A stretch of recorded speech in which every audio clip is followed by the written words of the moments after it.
Tokoh masyarakat bil khusus yang saya hormati, saya ta'zimi, saya cintai, saya muliakan,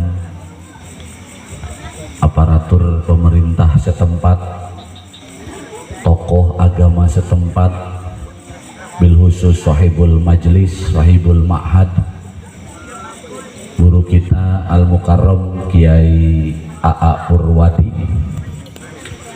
Kita doakan semoga Allah tambahkan sehat panjang umur, mustajab doanya, segala rencana harapan juga pembangunan pesantren ini ditambahkan keberkahan dari Allah Subhanahu wa Ta'ala.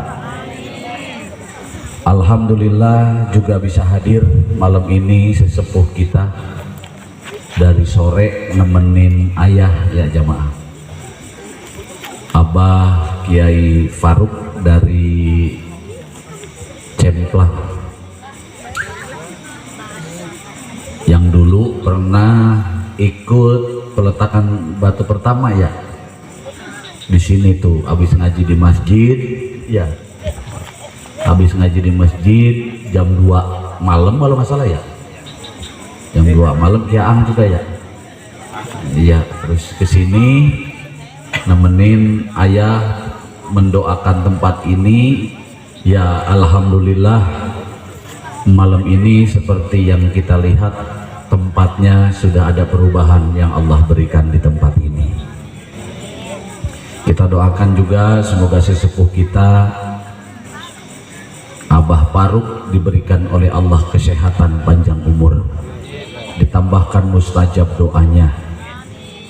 Juga guru kita alhamdulillah bisa hadir malam hari ini ke tempat ini, Al-Mukarram Kiai Aang Abidin selaku pimpinan pesantren Darur Rahman Tajur. Alhamdulillah beliau bisa hadir, semoga kita doakan yang sama, diberi sehat panjang umur, mustajab doa-doa beliau, santri jamaahnya juga ditambah keberkahannya oleh Allah Subhanahu wa Ta'ala.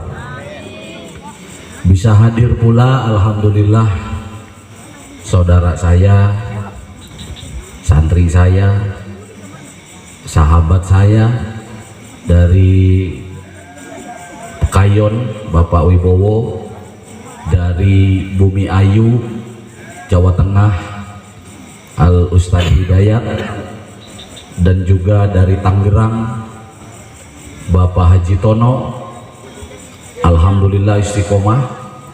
Kemarin juga ke Jawa ikut, semua itu rombongan ya. Dan malam ini tanpa lelah, tanpa capek, juga tetap bisa menghadiri silaturahim ayah ke tempat ini. Mudah-mudahan kehadiran para alimil ulama, para kiai, para asatid, termasuk yang tadi pertama menyampaikan tausiah Al-Mukarram Kiai Suhada dari Cikarang, semoga sama oleh Allah dijadikan asbabiyah. Malam hari ini Allah turunkan berkah dari langit dan dari buminya Allah Subhanahu wa ta'ala. Terlebih seluruh jamaah yang alhamdulillah masih setia, istiqomah, madep, mantep, netep sampai dianggap. Apa katanya? Mantap, madep, mantep, netep sampai dianggap. Nah kalau belum dianggap ya jangan geser. Iya, tujuan dari istiqomah madep lurus ke Allah, nggak usah tengok-tengok, sudah ketemu manakib ya sudah duduk di situ. Mau enak ke jalannya, nggak enak ke jalannya, kalau sudah ketemu kendaraan yang netep, nggak mancela-mencelek. Tahu mancela-mencelek? Naon mancela-menceleknya? Mancela-mencelek. Nah ini kalau mancela-mencelek biasanya mah kagak jadi-jadi, bener nggak? Orang yang mancela-mencelek itu nggak jadi-jadi. Supaya jadi jangan mancela, netep saja sudah. Tadi kata ketua apa yang sambutan sesepuh kita, di manakib ini sudah lengkap, bener nggak? Sholawatannya ada nggak? Ada, Al-Qur'annya ada, doa-doanya ada. Lagian bukan kehendak kita jamaah, kita nggak bisa memilih. Kita hidup ketemu dengan manakib, enggak. Kita hidup ketemu dengan ratib, enggak. Bukan keinginan kita, bukan. Inilah jodoh atau takdir yang Allah tetapkan untuk saya dan kita semua. Waktu itu Bib, saya pernah ngobrol sama Abah Yai. Kata beliau begini, Inandang, Ridho apa punya guru Abah, kamu ridho jadi murid saya, kata Abah Yai. Dalam saya jawab, kalau nggak ridho saya udah pergi bah dari dulu ya gitu. Karena Abah ini kontroversi itu, kata beliau. Orang menuduh Abah begini, Abah begitu. Terus saya bilang, bah, yang namanya orang tua tetap orang tua, bener nggak? Orang lain mengatakan buruk kepada orang tua saya, ya terserah, wong bukan anaknya. Orang lain mau ngomong jelek tentang guru saya, ya terserah, wong bukan anaknya. Tapi bagi saya, orang tua ya orang tua, mau dia miskin, mau dia bajingan, mau dia tukang mabuk, mau dia siapapun, yang namanya orang tua kita ya tetap orang tua. Masa ya nggak diaku? Kira-kira saya mau tanya Pak, kita punya orang tua miskin, Bapak mau ngaku apa enggak? Mau ngakui enggak kalau orang tua kita itu miskin? Kira-kira kalau ada anak nggak mengakui orang tuanya disebutnya apa? Malin kundang, bener nggak? Gitu. Ini namanya kesetiaan. Kita berkumpul, kita dilahirkan bukan kehendak kita. Kalau boleh milih, mungkin ayah lebih memilih lahir dari rahimnya Ibu Tin Soeharto. Sehingga sekarang saya nggak perlu capek-capek tempat blok di Cigudeg begini. Mungkin saya sudah di istana Pak, bener nggak? Ngurusin kebun teh, ngurusin kebun karet, ngurusin pabrik, kan begitu. Mungkin nyalon jadi presiden. Tuh, amin. Berhubung begitu lahir perecet, buset sisi sawah. Kira korek balik deui.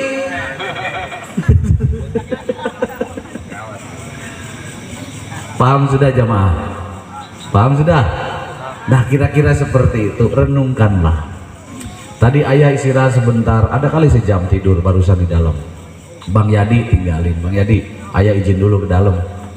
Karena malam belum tidur, dari semalam Senin, tidur sejam. Tiba-tiba ayah didatengin dua malaikat. Kata malaikat, sampaikan salam kepada jamaah. Sampaikan enggak? Pertama salam dari malaikat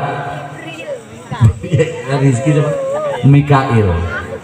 Nih Bu, malaikat Mikail salam katanya buat jamaah. Jawab nggak nih? Mikail. Mikail salam kepada jamaah. Mau dijawab nggak? Salamnya apa? Sampaikan jangan nih.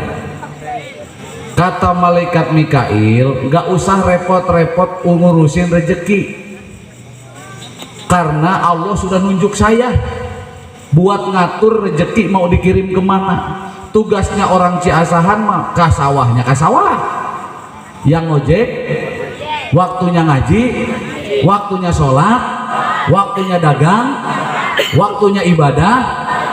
Jangan mikir-mikir rezeki tuh. Salamnya malaikat Mikail.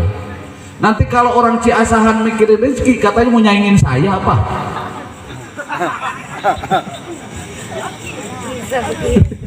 Ini Bu, apa kata ayah tadi? Waktunya dagang, waktunya ke sawah, waktunya sholat, waktunya ngaji, waktunya ibadah.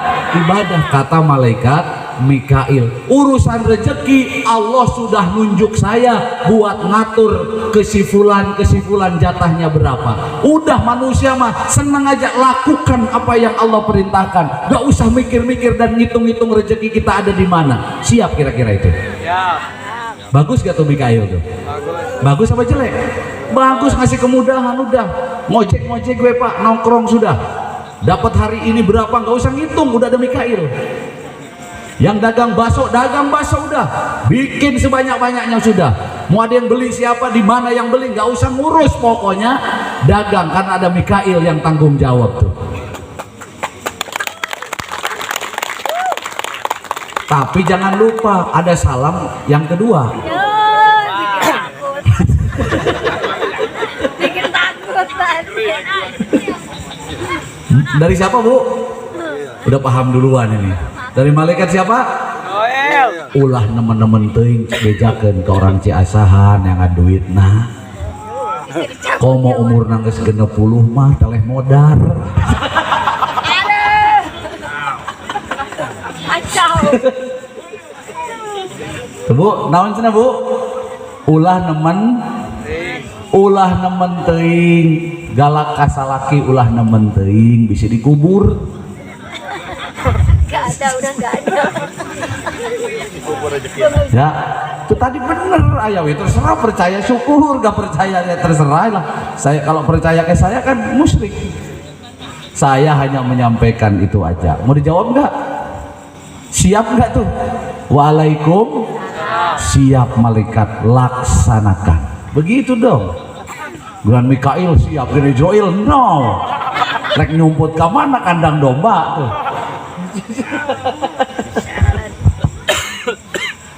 I'mal lidunyaka ka'annaka ta'isu abadan wa amal li akhiratika ka'annaka tamutu goda. Sudah, kerjalah sudah seakan-akan kita akan hidup selamanya. Kerjain apa we, udah nyabut-nyabutin rumput kek, mungut-mungutin sampah kek, apa aja kerjain, bener gak? Yang ustadz yang ngajar terus sudah ngajar, jangan berhenti udah ngajar, mau digaji kayak mau kagak kayak mau orang tuanya, ngajar terus. Yang ke masjid ya masjid, jadi imam masjid terus. Yang tugasnya marbot ya kepel aja ke masjid udah. Kalau belum ada kerjaan lain, yakin Allah akan membalas dari capeknya. Tinggi derajat seseorang tergantung dari capeknya. Betul.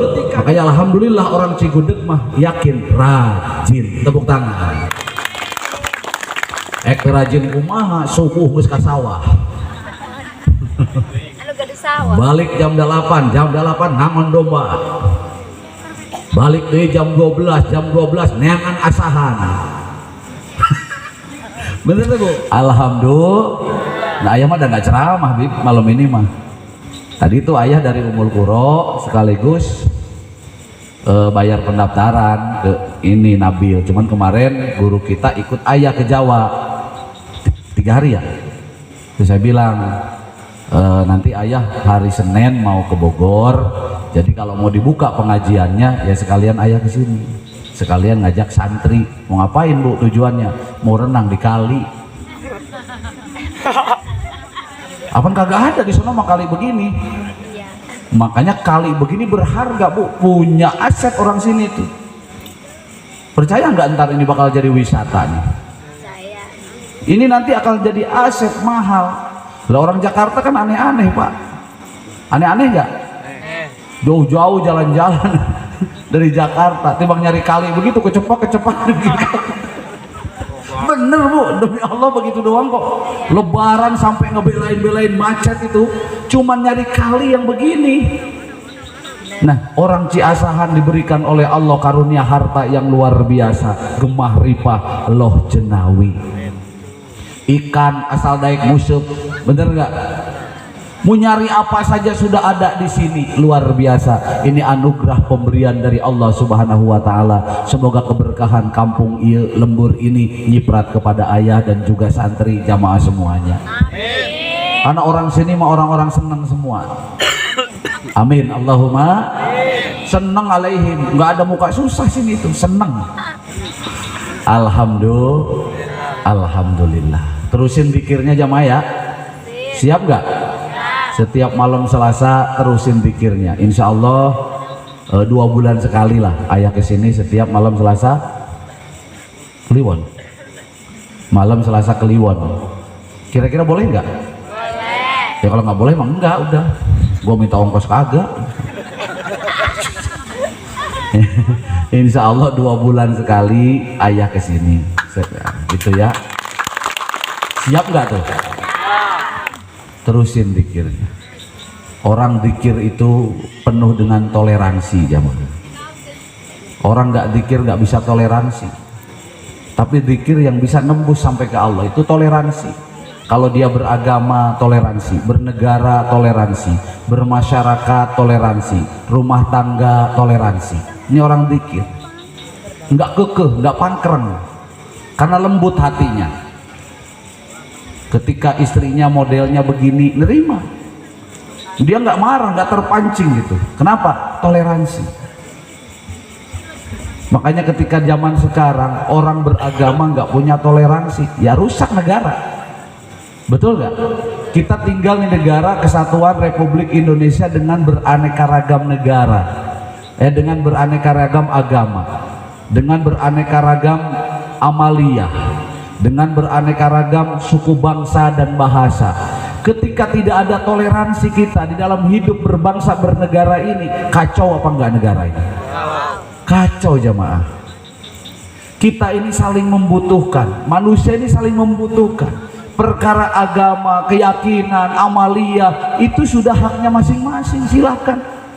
Yang senang manakiban ya manakiban, yang senang ratib ya ratib, yang senang solawat ya solawat, gak masalah. Gak usah meributkan hal-hal yang seperti itu. Sing penting di dalam hati kita ini tanamkan, kita ini saudara, sebangsa setanah air, sebangsa setanah.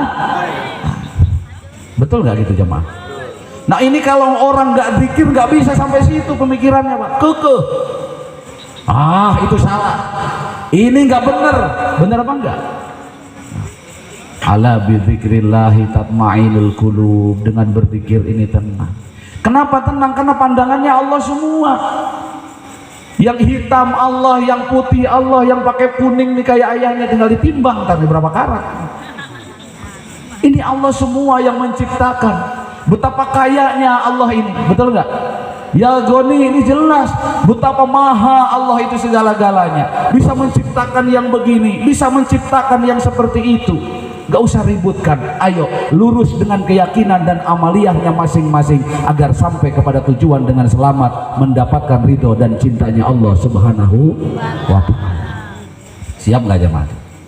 Nah jadi tujuan daripada zikir itu salah satunya itu menumbuhkan sifat toleransi.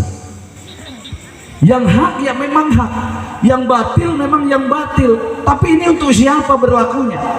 Tetap jiwa kita harus toleransi. Ketika ada orang baru belajar agama, nih kayak Pak Haji Tono, biasa di pasar, Pak Bowo biasa di lapangan. Lalu sekarang disamakan dengan Kiai Purwadi yang biasa di pesantren. Ini kira-kira nyiksa apa enggak Bu? Cara sholatnya Ustadz Purwadi dengan cara sholatnya Pak Haji Tono yang biasa di pasar jadi preman pasar, nuntut harus sama seperti Kiai. Kalau nggak seperti Kiai salah, kira-kira repot gak nih? Jadi nggak dia belajar sholatnya tuh? Gak akan jadi jamaah. Disinilah harus kita akui bahwa tingkatan kadar orang itu berbeda-beda, tingkatan keyakinan berbeda-beda, ilmu berbeda-beda, keimanan berbeda-beda. Kita harus bisa saling memahami itu. Ketika kita bisa saling memahami, maka akan terjalin persatuan dan kesatuan di antara kita. Ustaz di sini berbeda-beda, gurunya berbeda, ngajinya berbeda, kitab yang dikaji berbeda-beda. Lalu yang ini berangkat ngidul, yang ini berangkat ngaler, sama-sama warga Cigudeg. Contoh, ada 4 warga Ciasahan, 4-empatnya pesantren. Yang satu diberangkatkan ke barat, yang satu diberangkatkan ke timur, yang satu diberangkatkan ke utara, yang satu diberangkatkan ke selatan. Mondoklah dia sama-sama 10 tahun. Setelah 10 tahun mereka kembali ke kampung halamannya, ke Ciasahan. Ayah mau tanya, ini 4 orang ini akan berbeda nggak deh? Akan berbeda karena dia dididik dengan guru yang berbeda-beda. Ketika ini jiwa toleransi ini nggak ada, akan terjadi pertengkaran antara santri dan santri. Lalu ketika ustadz dan ustadz, santri dan santri ini bertengkar, maka di belakang umat akan ikut bertengkar. Kacau apa kacau? Kacau. Maka barengilah itu semua dengan zikrullah. Ilmu tidak dibarengkan dengan zikir kepada Allah, maka tidak akan tumbuh sekali lagi toleransinya. Nggak akan tumbuh toleransi. Nah makanya ayah kemana-mana hanya menyuarakan kebersamaan jamaah, hanya menyuarakan perdamaian, hanya menyuarakan persatuan. Karena orang alim di sini sudah ada, cendekiawan agama sudah ada, lalu ayo kita bangun kebersamaan demi terciptanya warga masyarakat dan daerah kita baldatun thayyibatun wa rabbun ghafur. Kira-kira setuju? Setuju? Duduk bareng, berdiri sama tinggi, duduk sama rendah sudah. Sama-sama umat baginda Nabi Muhammad sallallahu alaihi wasallam. Madhab boleh berbeda, tapi tujuan kita tetap sama, sama-sama hambanya Allah. Ilahi anta maksudi, ingin selamat dunia dan akhirat. Ya, maka itulah dijaga, dirawat. Ayah, tujuan manakib ini dibuka di Asyidikiyah tujuannya apa? Enggak ada yang lain. Ilahi anta maksudi waridho kamat lubi a'tini mahabbataka wa ma'rifata. Itu aja tujuannya, betul ya? Nggak cari apa-apa. Jadi kalau ada melenceng-melenceng sini itu hanya godaan setan saja, nafsu saja ya. Populer, jamaah banyak, santri banyak, pesantren bagus, itu godaan syahwat manusia saja.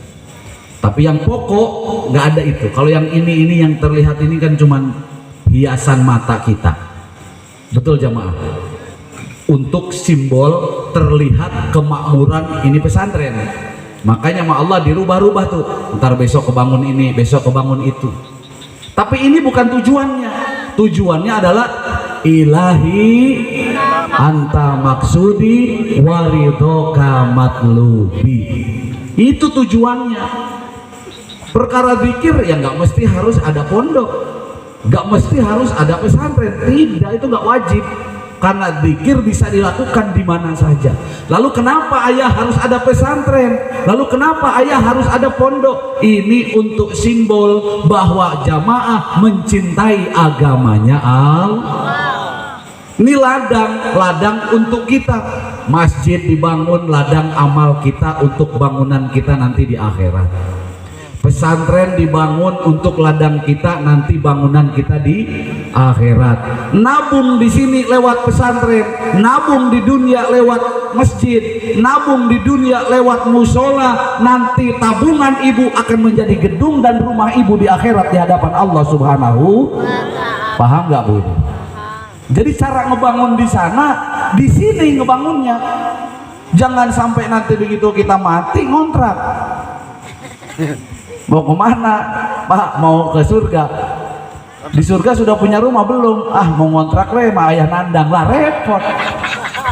Ya kalau ada kontrakan di surga, kalau nggak ada, mau nggak mau harus ngebangun dari sekarang. Iya nggak Bu? Ya kalau bangunannya kecil ya lumayan berhenti berdua satu gitu. Kalau sodakohnya gede ya mungkin tipenya lebih gede lagi. Ya alhamdulillah lah, daripada di surga di sono kita kagak punya tempat, di emperan doang. Iya nggak Bu? Nah itu ladang kiai mah sanggup Bu bikin pesantren sendiri, sanggup alaihim waladhdallin. Karena ulama warasatul anbiya. Ya, ulama adalah pewaris nabi alias kekasihnya Allah. Yang namanya kekasihnya Allah lahumul busra fil hayatid dunya wa fil akhirah.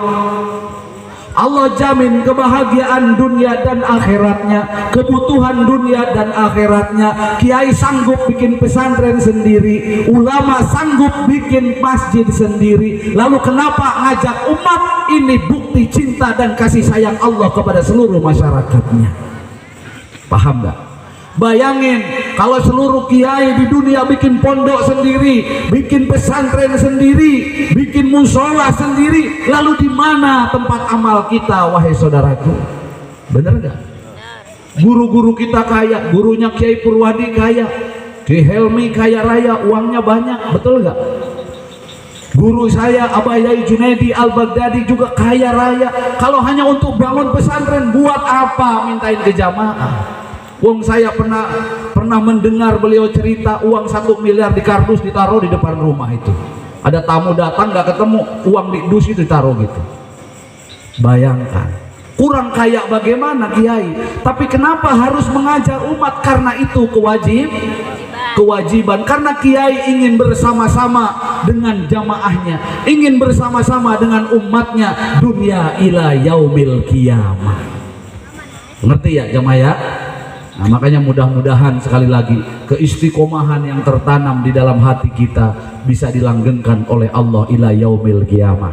Kita kumpul bukan hanya sekedar di dunia saja, semoga kelak di yaumil akhir Allah pun mengumpulkan kita bersama dengan baginda Nabi Muhammad sallallahu alaihi wasallam. Al-Fatihah. Sekarang ikutin saya ya, gak lama-lama lah ngajinya. Intinya ini untuk ngawalin aja gitu ya. Ayo luruskan niatnya.